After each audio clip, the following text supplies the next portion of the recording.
아멘. 다시 한번 함께 예배하는 여러분들을 주님의 이름으로 환영하고 축복합니다. 우리 지난번 사무엘상 여러분들은 뭐 감이 없으시죠? 그냥 쭉 금요 예배인가 보다 하는데, 목회팀은 이제 한번 이제 텀이 끊어지고 새로 시작하고 하는 거거든요. 지난주까지 사무엘상을 다 봤고요. 이번 주부터 이제 사무엘하를 보기 시작합니다. 아직 사무엘하의 이제 주제가 정확하게 정해지지 않았는데, 그래서 오늘 썸네일에도 보면은 여러분 썸네일 못 보시죠?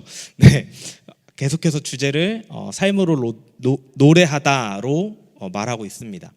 여러분 지난 사무엘상 그 하반부를 보면서 여러분 노래 많이 하셨나요?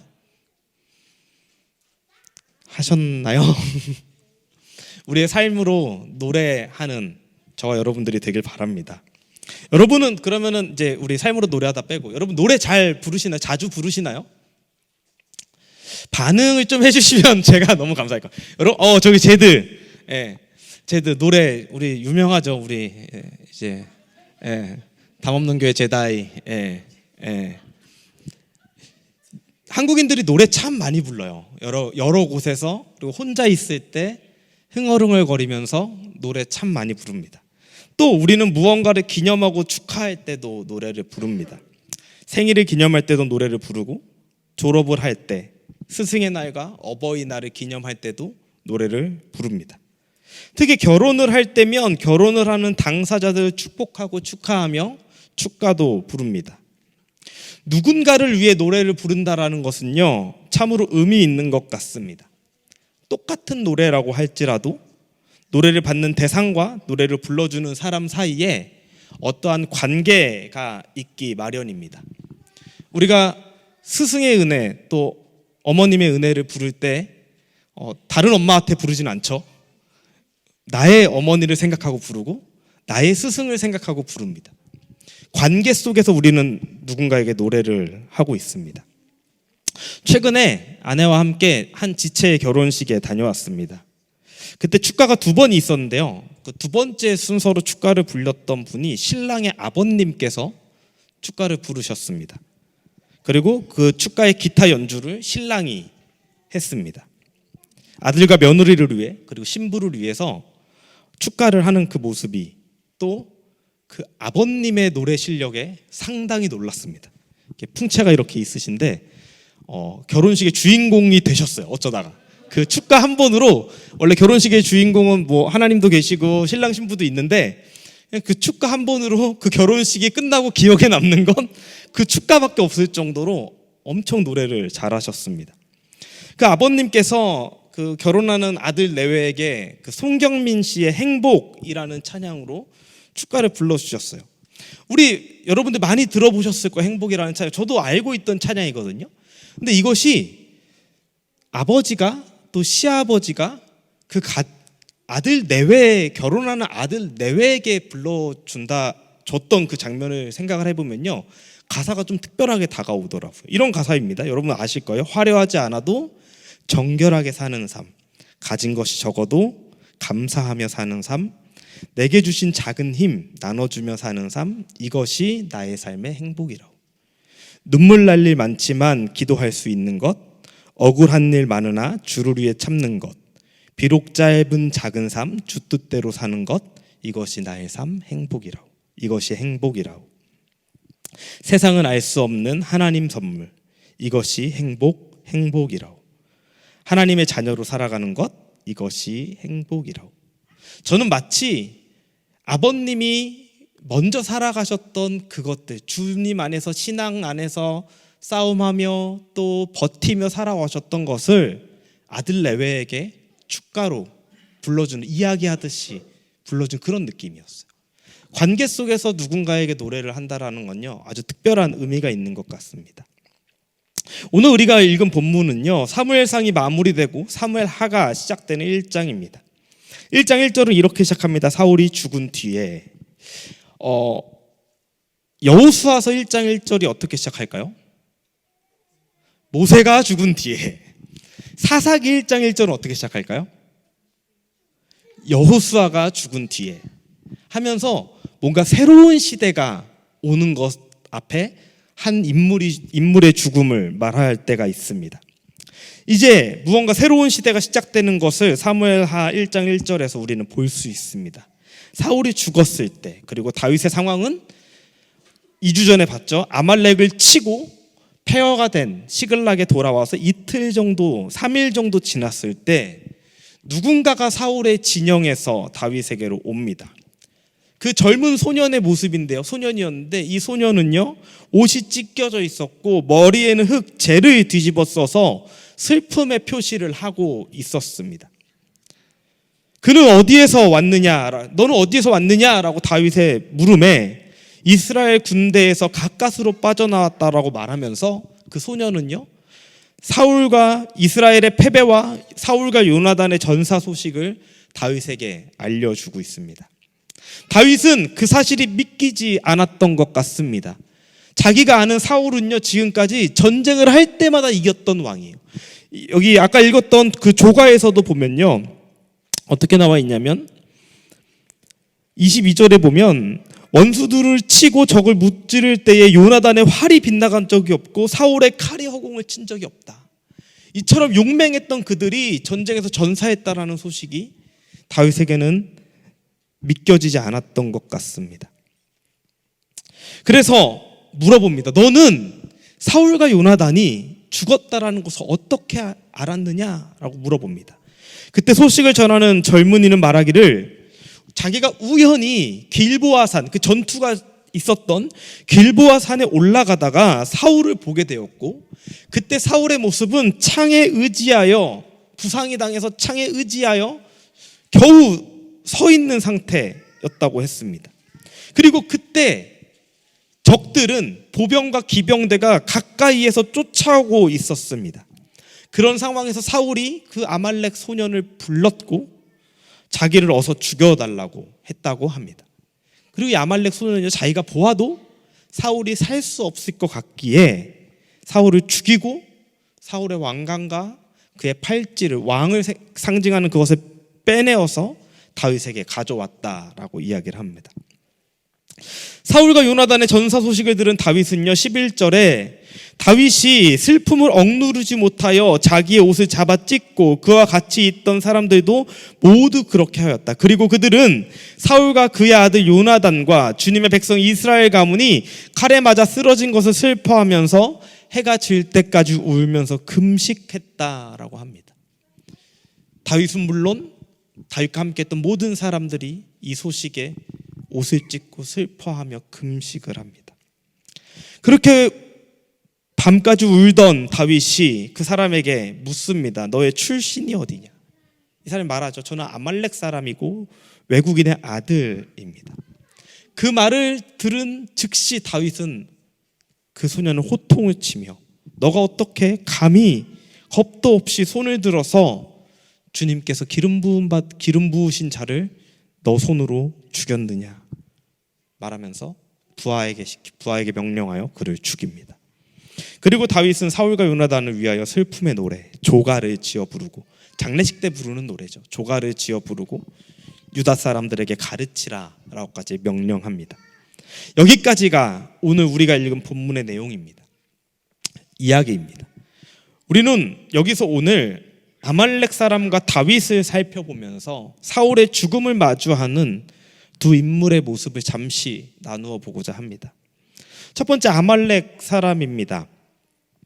지난주에 여러분께서 말씀을 들으셨던 내용과 오늘 본문을 살펴보면요, 사울의 죽음에 대하여 한 가지 의문이 생깁니다. 두 본문에서 다루는 사울의 죽음에 관한 이야기가 다르게 나타나기 때문입니다. 사무엘상 31장에서는 사울이 자신의 무기를 담당하는 병사에게 자신을 죽여달라고 요청하지만 그 병사는 그것에 응하지 않고 사울이 칼을 세워놓고 그 위에 자기가 엎드려져서 사울이 스스로 목숨을 끊는 모습을 보입니다. 근데 오늘 본문에서는요, 아말렉 사람이 뭐라고 말해요? 내가 사울을 죽였습니다 라고 이야기를 합니다. 여기에 대하여 학자들은 여러 가지 의견들이 있습니다. 첫 번째 의견은요, 소수의 의견인데 사울이 자결을 하다가 차마 죽음에 이르지 못한 것을 보고 아말렉 사람이 쳐서 죽였다라는 의견이고요. 그래서 이 사무엘상 31장과 사무엘하 1장의 이야기를 이렇게 함께 이어가려고 하는 학자들이 있습니다. 그런데 대부분의 학자들의 의견은요, 지금 아말렉 사람이 거짓말을 하고 있다라는 것에 의견이 모아집니다. 그 이유는 사무엘상 31장에 나타난 사울의 죽음에 대한 이야기는요, 이 사무엘서를 기록한 기록자가 직접 말하고 있는 거예요. 사울이 이렇게 죽었다. 근데요, 오늘 본문에서는요, 이 기록자가 말하고 있는 것이 아니라 누가 말하고 있는 거예요? 아말렉 사람, 그 소년이 내가 이렇게 죽였습니다라고 그 소년이 말하고 있는 것입니다. 그리고 제가 연구를 하다 보니까, 말씀을 보다 보니까 6절에 이런 말이 나옵니다. 제가 우연히 길보아 산에 올라갔다가 사울 임금님이 창으로 몸을 버티고 서서 계신 것을 보았습니다 라고 하는 이 보다라는 단어를요, 그 연구가들은요, 이 히브리어 단어가 베힌네라는 단어인데, 이것은 뭔가 상상 속에 했던 것들을, 어떠한 꾸며낸 이야기들을 이야기할 때 자주 사용된다고 합니다. 꿈, 환상을 묘사할 때 사용된다고 합니다. 내가 꿈을 보았다, 내가 환상을 보았다, 그때 많이 사용된다고 합니다. 그래서 그는 지금 자신이 하지 않은 일을 자신이 한 것처럼 이야기를 꾸미고 있는 것입니다. 먼저 6절에서 적의 병거와 기병대가 바짝 다가오고 있었다는 것이 사실이라면, 그 사이에 어떻게 이 아말렉 사람은 사울을 죽이고 그 사이에 왕관과 팔찌를 빼서 달아날 수 있었을까요?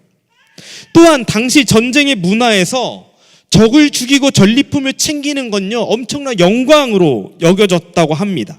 명예와 영광으로 여겨졌다고 합니다. 그럼 사울이 죽었다면 그 사울의 왕관과 사울의 팔찌를 취하려고 블레셋 사람들이 먼저 더 노력했을 거다라는 거예요. 또한 그가 아말렉인으로서, 여기 보면은 3절에 너는 어디서 왔느냐라고 물어볼 때 저는 이스라엘 진에서 가까스로 살아서 빠져나왔습니다라고 말을 하는데, 이 아말렉의 신분으로서 사울의 진에 들어갈 수 있었을까라는 질문들도 합니다. 왜냐하면 이스라엘 역사 안에서 실제로 외국인 용병을 쓰기 시작했던 것은 다윗 이후라고 보기 때문입니다. 이와 같이 여러 가지를 감안했을 때 이 소년은 사울의 죽음에 대하여 다윗에게 거짓으로 말하고 있음을 짐작할 수 있습니다. 그래서 학자들은 생각하기를 아마도 이 아말렉 소년이 전쟁이 끝난 다음에 블레셋 사람들에게 패한 이스라엘 진영을 돌아다니면서 시체에 있는 것들을 약탈하기 위하여 산에 올랐다가 우연히 사울을 보고 그의 왕관과 팔찌를 챙겨서 다윗에게로 가지고 왔다라고 보고 있습니다. 여기까지 이해가 되시나요? 여러분 이해가 되시죠? 그렇다면 그는 왜 그것을 챙겨서 다윗에게로 가져왔을까요? 약탈해서 자기가 팔아서 써도 됐는데 그는 왜 그것을 챙겨서 다윗에게 가지고 왔었을까요? 그것도 2절에 보면요, 옷을 찢고 슬퍼하는 모습을 하면서까지 왔습니다. 이스라엘 사람도 아닌 아말렉 사람이요. 심지어 사울 당시에도, 다윗 당시에도, 사울 당시에는 어떤 일이 있었죠? 아말렉을 진멸하라 그랬는데 사울이 진멸하지 않아요. 그래서 하나님에게 버림을 받는 듯한 모습도 보여줍니다. 다윗은요 어땠어요? 아말렉으로 인하여 자신의 온 가족들과 온 사람들이 포로로 잡혀가고 시글락이 불타는 일까지 경험을 합니다. 근데 그 아말렉 사람이 이 사울의 죽음을 바라보며 옷을 찢고 재를 뿌리고 슬퍼하는 모습을 하면서까지 왔습니다. 그는 사울의 죽음을 이용하여 자신을 다윗에게 돋보이고자 했기 때문입니다.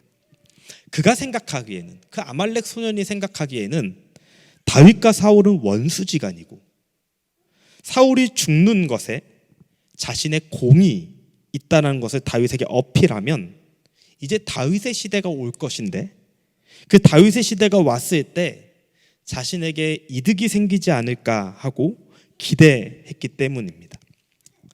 그 아말렉 소년의 모습은 사울의 죽음을 애도하고 슬퍼하는 모습은 했지만 그의 중심에는 사울의 죽음을 이용하는 자였던 것입니다. 우리의 삶 안에도 이러한 모습들이 보여집니다. 다른 이들의 아픔과 고통을 이용하는 모습입니다. 겉으로는 그들의 아픔, 힘듦, 고통을 공감하고 위로하며 함께하는 것처럼 하지만 그 중심에서 때로는 그것을 이용하여 자신의 옳음을 나타내고자 하는, 자신의 유익을 위하는 위로들, 나를 위한 상대방의 위로, 나를 돋보이기 위한 공감들, 그런 것들을 우리는 보고 또 스스로도 경험할 때가 있습니다. 최근에 이태원 참사를 비롯하여 세월호 사건, 그 외에 수많은 아픔과 상처로 남은 사건과 사고들이 있었습니다.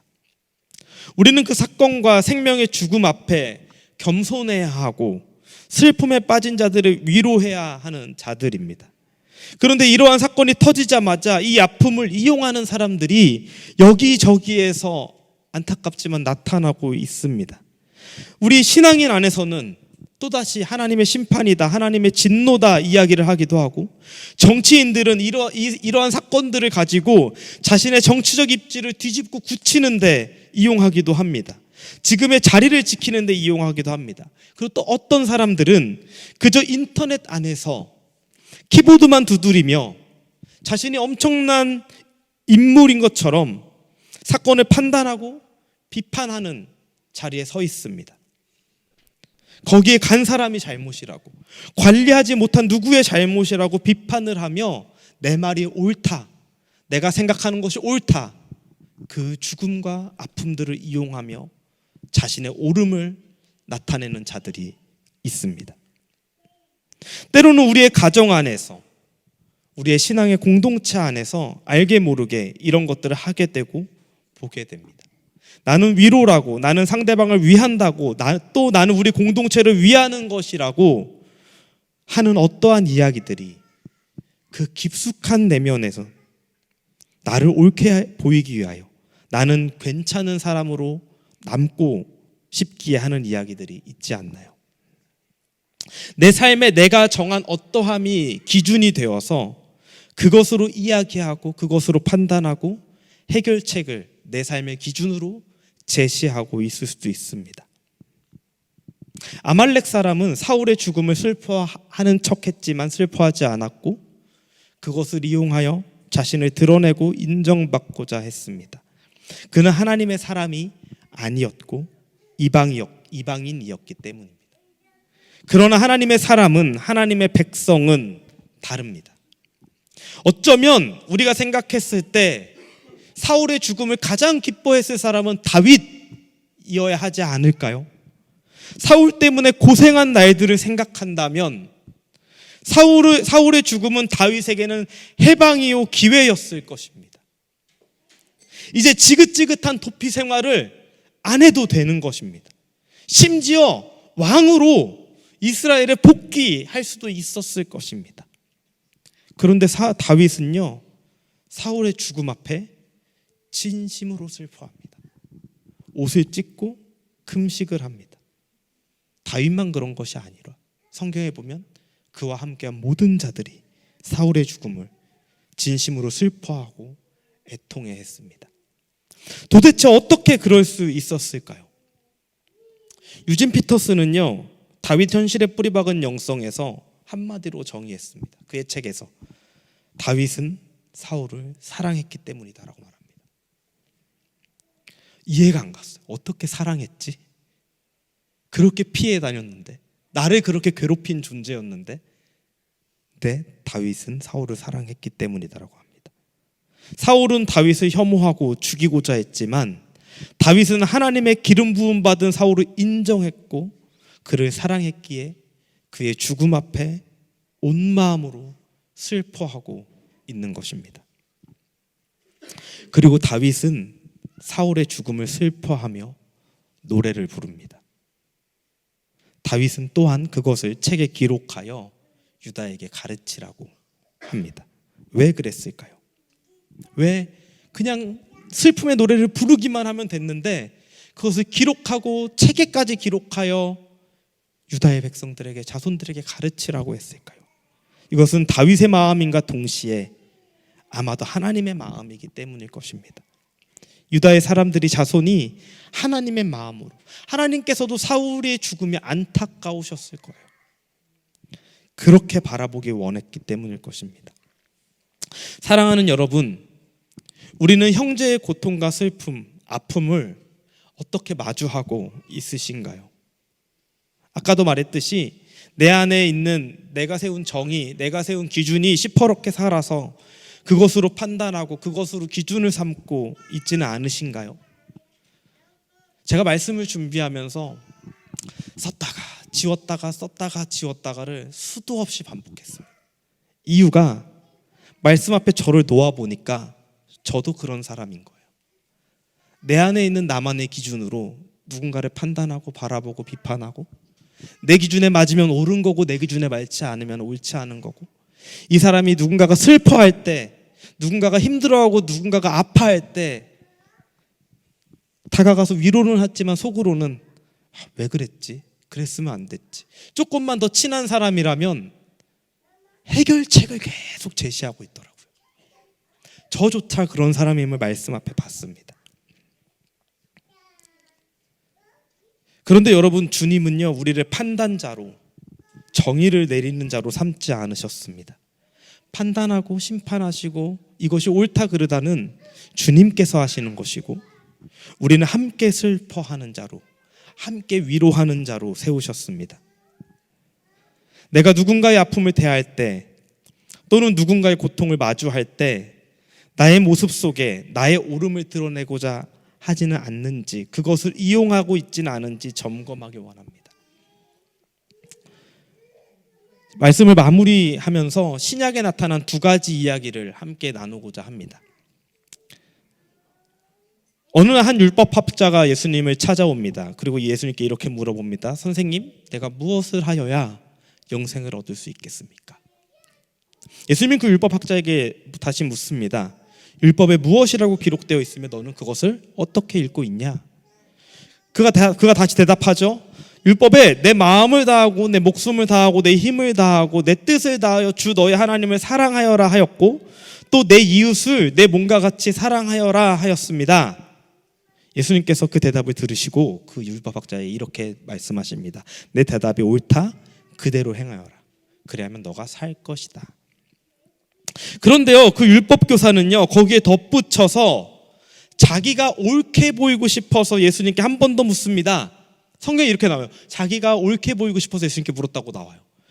그러면 내 이웃이 누구입니까? 라고 예수님께 다시 묻습니다. 그때 예수님께서는 선한 사마리아인의 이야기를 해주십니다. 우리가 너무나 잘 아는 이야기예요.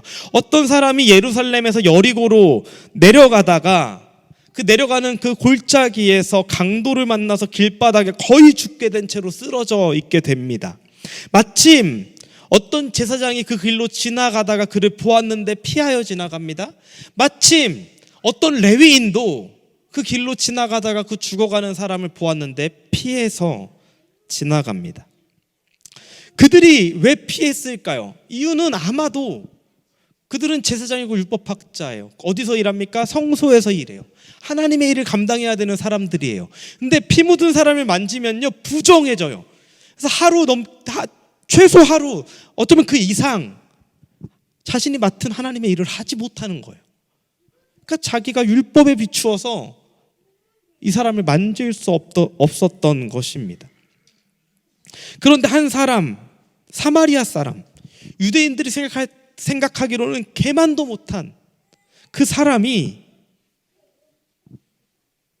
그 죽어가는 그 강도 만난 자를 보고 상처를 싸매주고 여관에 데려다가 값도 지불해 줍니다. 예수님은 율법학자에게 묻습니다. 너는 이 세 사람 가운데 누가 강도 만난 자의 이웃이 되어 주었다라고 생각하느냐? 그러자 그가 자비를 베푼 자라고 대답하고 예수님은 그에게 너도 가서 이와 같이 하라라고 말씀하십니다. 옳게 보이려는 율법학자는 누가 나의 이웃인지 물었습니다. 주님, 내 이웃은 누구입니까? 내 바운더리를 정해달라. 어디까지가 내 이웃입니까? 내 가족까지입니까? 유대인입니까? 율법을 잘 지키는 선한 자들이 내 이웃입니까? 를 묻고 있습니다. 근데 예수님은 너가 가서 그 고통받는 자의 이웃이 되라 라고 하십니다.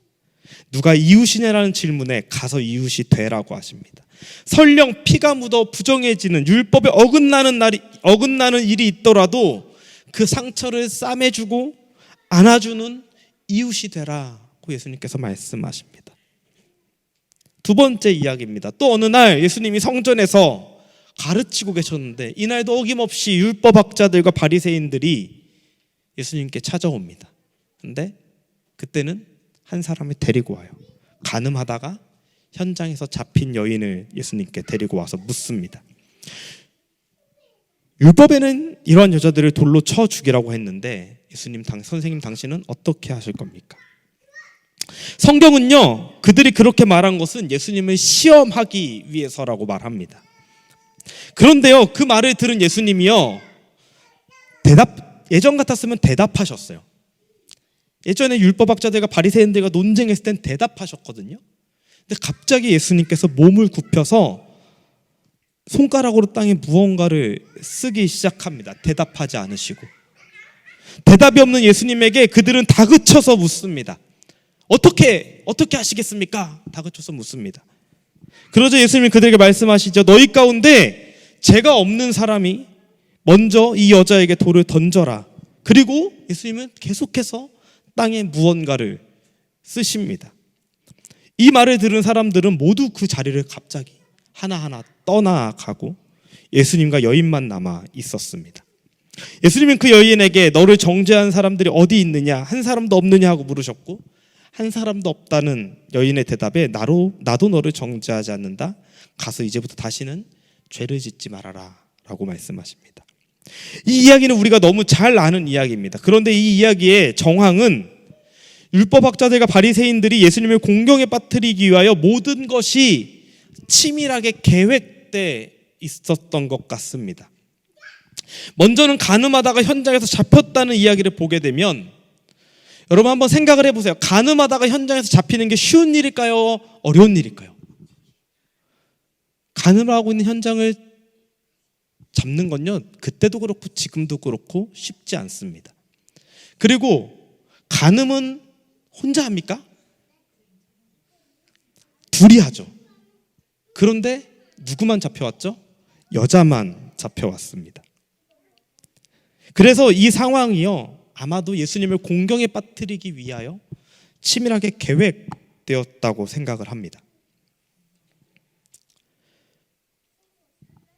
예수님이 너희 중에 죄가 없는 자가 먼저 돌로 쳐라라는 그 말을 들었을 때 그들은 깜짝 놀랐을 것입니다. 뭔가 예수님이 다 알고 있구나라고 생각했던 것 같습니다. 이 간음 사건이 조작되었다면, 그것이 밝혀진다면 모두가 공범이 되는 것입니다. 그러기에 그들은 조용히 말없이 떠나갔습니다. 또한 예수님이 그들의 시험에 보여주신 모습도 우리는 볼 필요가 있습니다. 갑자기 일어나 땅에 글씨를 쓰셨어요. 우리는 추측하죠. 저 어렸을 때 많이 설교 들었어요. 그 주변에 있던 사람들의 죄의 명단을 예수님께서 다 기록했을 것이다. 근데 우리는 어떠한 것을 쓰셨는지는 모릅니다. 그런데 우리가 그 상황 속에 한번 들어가 봐야 돼요. 그 여인이 간음을 하다가 현장에서 잡혀왔어요. 그 여인의 모습은 어떤 모습일까요? 아마도 옷 하나 입지 않고 있는 시로라기 옷 하나 입지 않고 나체의 모습대로 수많은 군중들 앞에서 예수님을 시험하기 위해서 희생되고 있는 한 사람이었습니다. 예수님이 갑자기 그들의 말을 들을 때 원래 대답하시던 그 사람이 땅에다 무언가를 쓰기 시작합니다. 군중들의 시선이 어디로 갔을까요? 가늠한 여인에게서 있다가 어쩌면 예수님의 손가락으로 갔었을 거예요. 예수님은 자신의 행동으로 사람들의 시선을 돌리셨습니다. 여인을 보호하셨습니다. 그렇게 부끄러움을 보호하셨습니다. 사랑하는 여러분, 우리는 지난 사무엘상 하반부를 보며 삶으로 노래하다라는 주제로 말씀을 살펴보았습니다. 이제 사무엘상을 마무리하며 사무엘하를 시작하는 이 본문에서 우리는 다윗의 슬픔의 노래를 보았습니다. 하나님은 우리에게 기쁨의 노래도 부르게 하시지만 슬픔의 노래도 부르게 하십니다. 위로의 노래, 주님의 마음으로 같이 슬퍼하고 아파하고 힘들어하는 한 영혼과 같이 눈물을 흘리는 노래를 부르게 하십니다. 우리의 삶이 나의 잘남을 나타내고 나의 옳음을, 나의 유익을 나타내고자 다른 사람의 아픔과 슬픔과 고통을 이용하는 것이 아니라 모든 것은 주님의 판단에 맡기고 우리는 그저 예수님과 같이 함께 안아주고 울어주고 슬퍼할 수 있는 그 영혼에게 다가가 이웃이 되어주는, 그들의 부끄러움을 드러내는 것이 아니라 가려주는 저와 여러분들이 되길 바랍니다. 어쩌면 사울은요, 이스라엘 역사에서 우리는 이미 이 성경 전체를 알기 때문에 사울 실패한 왕 이렇게 알고 있을 수 있죠. 근데 다윗의 조가로 인하여 그 이스라엘 백성들에게 사울은 용사로 기록되었습니다. 그것의 역사에 대한 심판을 하나님이 하셨죠. 근데 다윗은 사울을 보호했고 사울을 왕으로 남겼고 같이 그 마지막까지 함께했던 다윗의 모습을 볼 수 있습니다. 여러분, 오늘 집에 돌아가셔서 사무엘하 1장 17절부터 27절까지 한번 읽어보세요. 얼마나 절절합니까? 얼마나 비탄스러움을 표현했습니까? 우리의 삶이 그러길 소망합니다.